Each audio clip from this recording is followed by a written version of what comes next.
છે ફરી એકવાર તેની સ્તુતિ કરતા આપણા બધાને પ્રભુની હજુરમાં લાવ્યા છે. કોઈનો ખાસ આભાર માનું છું. અને આ અઠવાડિયું કદાચ વધારે હેટ્રિક હશે, બે ભક્તિ સભાના બધા ગીતો તૈયાર કરવાના છે, પણ તમારો ખાસ આભાર માનું છું. નવા ઇન્સ્ટ્રુમેન્ટ સાથે તમે તૈયાર થશો. સગળાને આજના રવિવારની સલામ પાઠવતા જય મસીહ કે હજુ સુધી ઠંડીનો માહોલ જામ્યો નથી, એટલા માટે ઘણા લોકો કહે છે કે સાહેબ નાતાલ જામી નથી. ઠંડી પડે તો નાતાલની તૈયારી પહેલી થાય છે.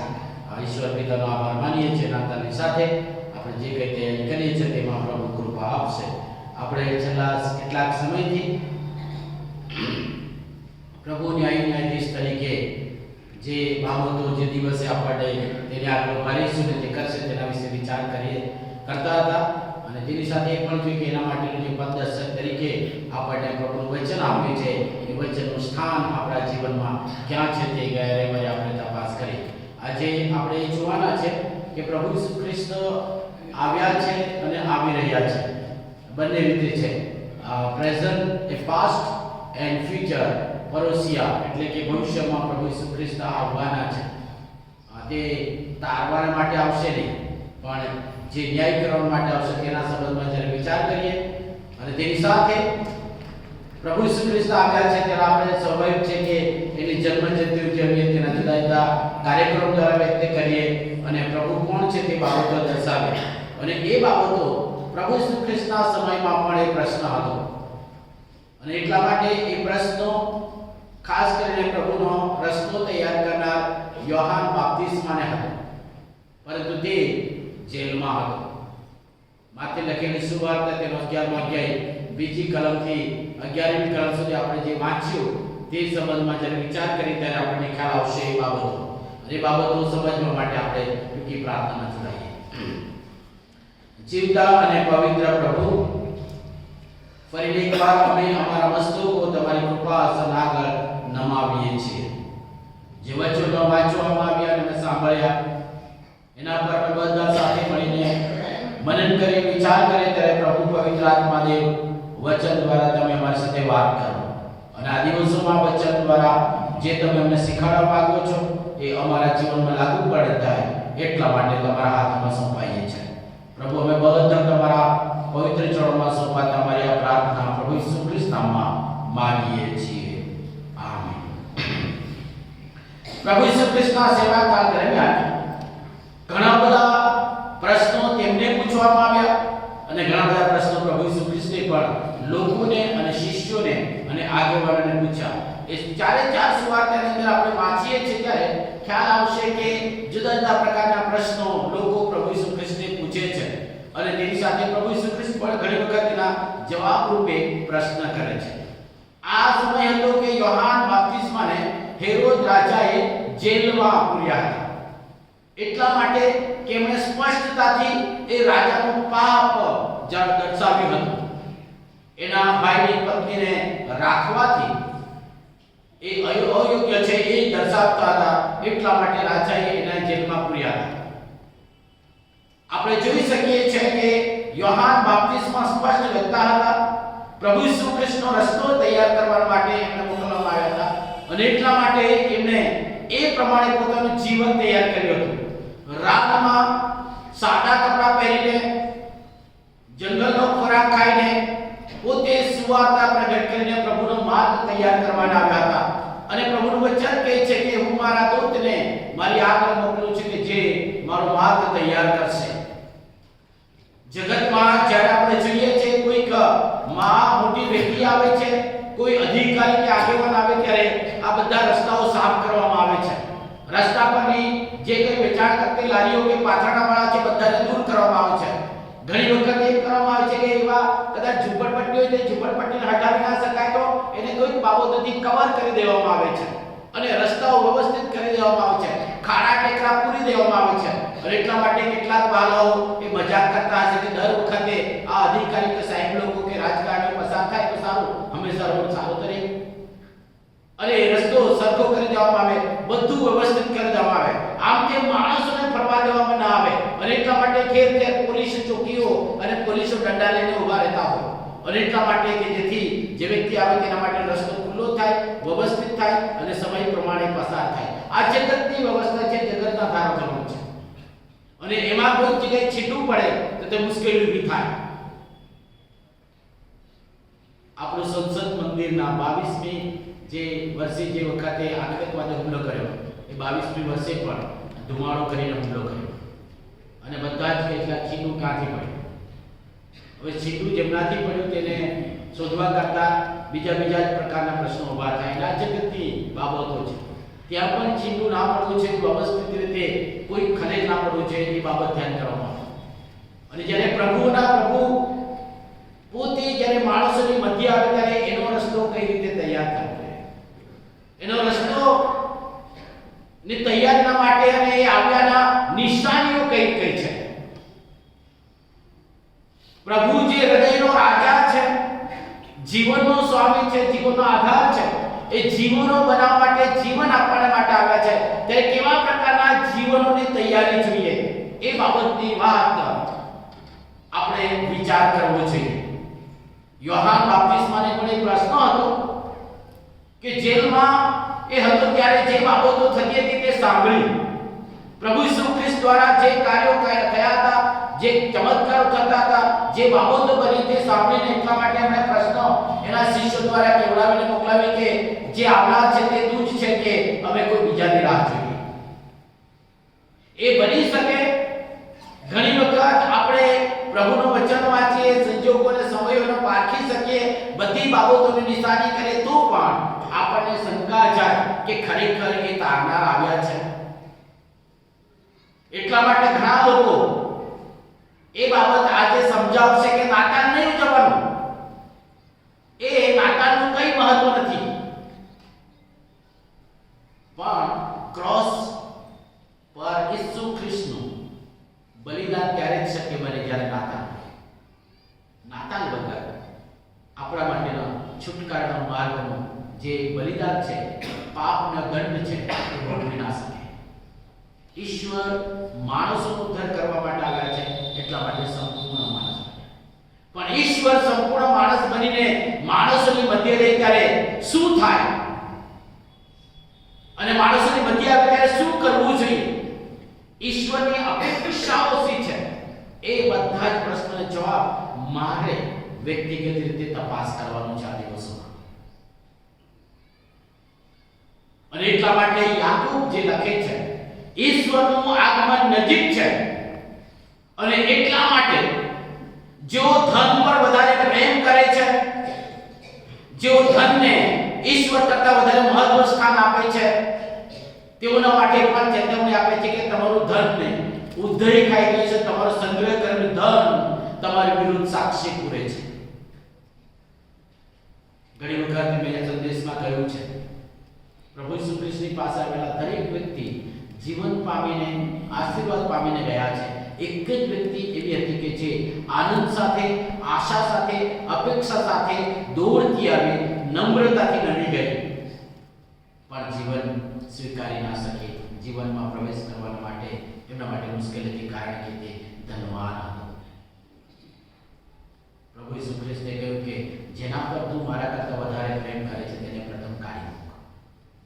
અને એટલા માટે યાકૂબ એ ધનવાન માણસો કે જેઓ સ્વાર્થી છે, લોભી છે, ખોટા રસ્તે અને ખોટી બાબતોથી ધન સંગ્રહ કરે છે, તેઓના માટે એ બાબતે લખે છે કે તમારું ધન એ તમારી વિરુદ્ધ સાક્ષી પૂરે છે, કટાઈ ગયું છે.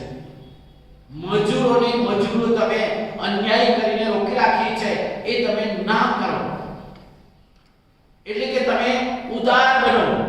પ્રભુનો જે પ્રેમ સ્વીકારવો હોય ત્યારે આપણે બીજાઓ પ્રત્યે પ્રેમ દર્શાવવાનો છે, જરૂરતમંદો પ્રત્યે આપણી દ્રષ્ટિ કરવાની છે.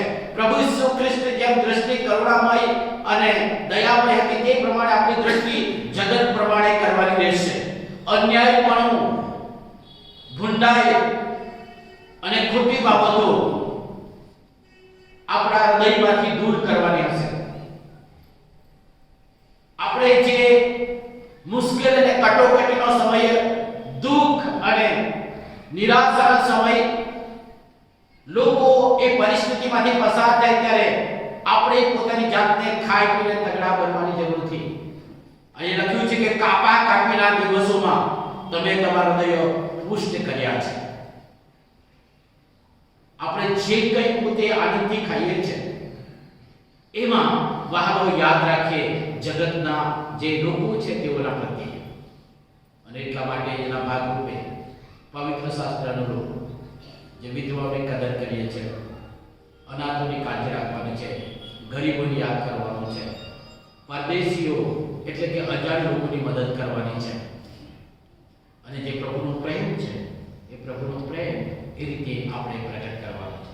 એ બાળકો પ્રત્યે હોય, વડીલો પ્રત્યે હોય, અજાણ પ્રત્યે હોય, બધા પ્રત્યે. અને ત્યારે પ્રભુ આવ્યા છે તે આપણા જીવનમાં કાર્ય કરશે. એકબીજા પ્રત્યે બળબડાટ ના કરીએ. પ્રભુ આવ્યા છે અને આવશે ત્યારે આપણા હૃદયમાં જે છે તે બાબતનો ન્યાય કરવામાં આવશે. એકબીજા વિશે ખોટી બાબતો ના બોલીએ. પ્રભુ આવ્યા છે તેની નિશાની આ છે. નાતાલ એ આપણા હૃદયની પ્રથમ તૈયાર છે. હૃદયનો શણગાર પ્રથમ કરવાનો છે. એ બધી બાબતો આપણે કાઢવાની રહેશે. માલાકીના પુસ્તકમાં આપણે વાંચ્યું તે પ્રમાણે ઈશ્વર એ બધી બાબતો શુદ્ધ કરશે. પ્રભુના સેવકો કે જેઓ અવિશ્વાસપણામાં, ઢોંગીપણામાં, અન્યાયપણામાં જે કામ કરે છે એ બધાને શુદ્ધ કરવામાં આવશે. કારણ કે પ્રભુ આવે છે અને પ્રભુ આપણું હૃદય માંગે છે, હૃદયની શુદ્ધતા માંગે છે, હૃદયના સ્થાન માંગે છે. એટલા માટે અન્યાય આપણે દૂર કરવાનું છે. આપણામાં જે જટિલ બાબતો ઘૂસી ગઈ છે, થોડા સમય આપણે પ્રભુનું નામ લઈએ, થોડા સમય આપણે પ્રભુને સ્થાન આપીએ અને બાકીના સમયમાં આપણે આપણે રીતે જીવન જીવીએ.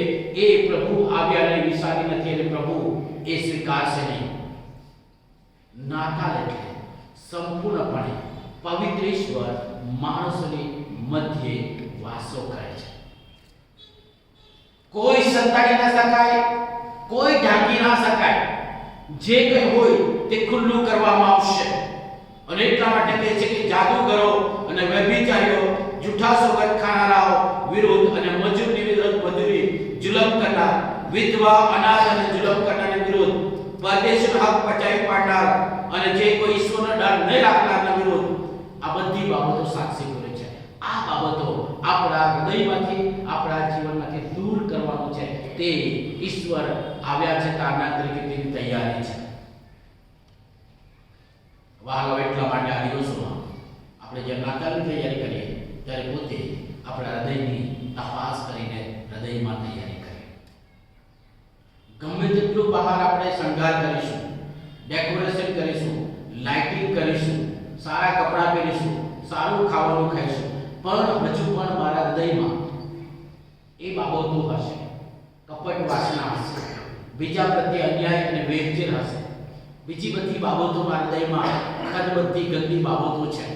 તો પ્રભુ આવે તેની તૈયારીનો આ ભાગ નથી.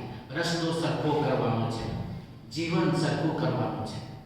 યોહાન બાપ્તિસ્મા એટલા માટે એમના પ્રભુના આવેલી તૈયારીમાં કહે છે કે ખારા ટેકરા સપાટ કરવામાં આવશે, વાંકું ચૂકું સીધું કરવામાં આવશે.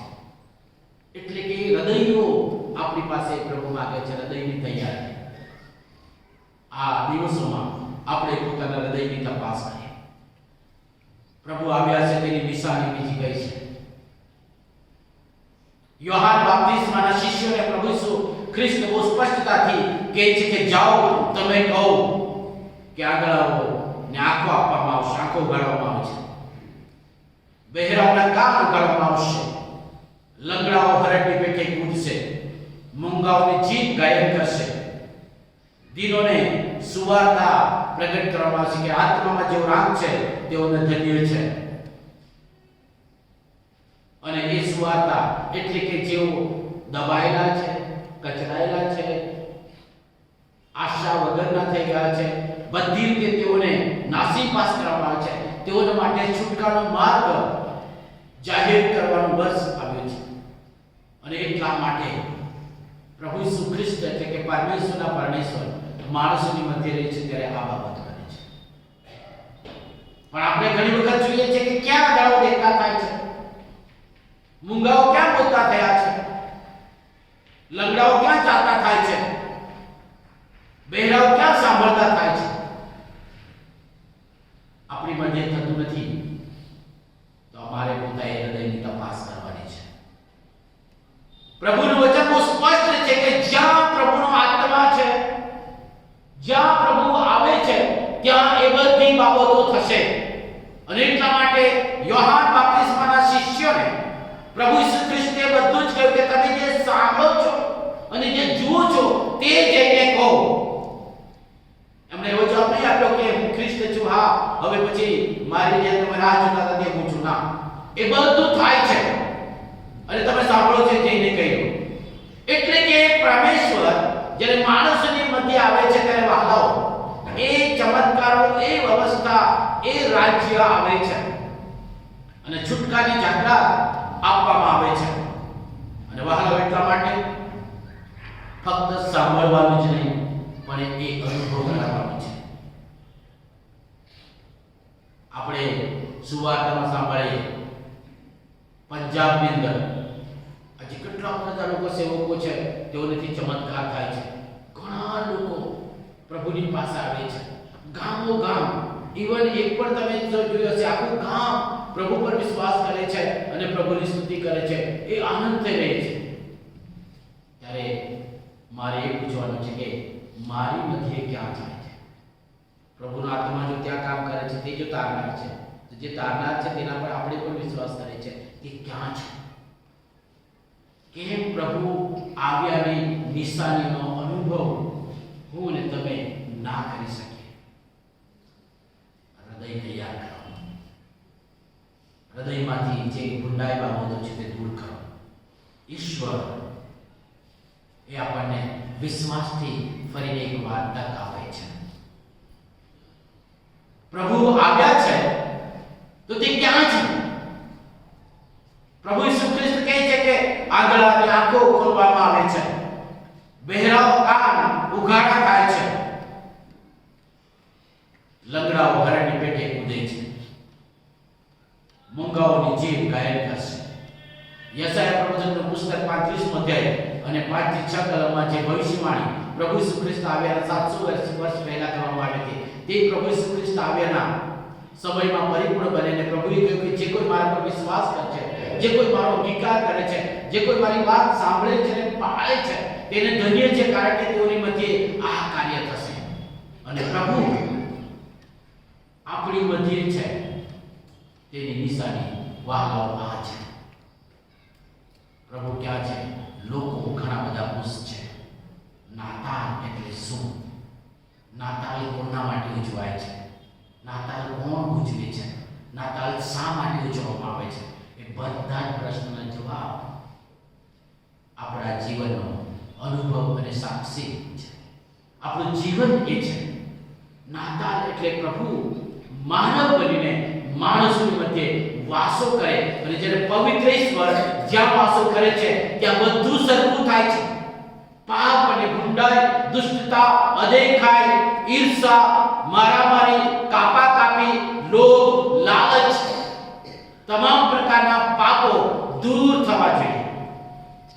અને તે હું દૂર ના કરી શકું મારા માટે, તમારા માટે હું દૂર ના કરી શકું, પણ આપણે વ્યક્તિગત રીતે પ્રભુ ઈસુ ખ્રિસ્તની સહાય માંગી કે પ્રભુ તમે આપ, કે જેથી બીજી વખત આવશે ત્યારે આપણે બધા પ્રભુ ઈસુ ખ્રિસ્તની જમણી બાજુ અને એ નાતાની તૈયારી. આજનો મારો સંદેશો એટલો જ છે કે પ્રભુ ઈસુ ખ્રિસ્ત આવ્યા અને આવી રહ્યા છે, એની તૈયારી મારા જીવનમાં હું કઈ રીતે કરું છું. બીજા બધા માટે હું સમય કાઢું છું. પ્રભુના ચરણમાં બેસીને મારા જીવન, મારા હૃદયની તૈયારી માટે હું સમય કાઢું, એટલા માટે કે પ્રભુ ખરેખર તમે આવ્યા છે ત્યારે મારા જીવનમાં એ પવિત્રતા અને શાંતિ છે. અને આજે પણ એ ચમત્કાર, એ પરાક્રમ કરે છે, કારણ કે જ્યાં પ્રભુની હાજરી છે ત્યાં સંપૂર્ણતા છે. સુવાર્તામાં આપણે વાંચીએ છીએ જ્યાં પણ પ્રભુની હાજરી છે ત્યાં તમામ બાબતો વ્યવસ્થિત કરવામાં આવી છે. એ માંદા માણસને સાજાપણું આપવાની બાબત હોય,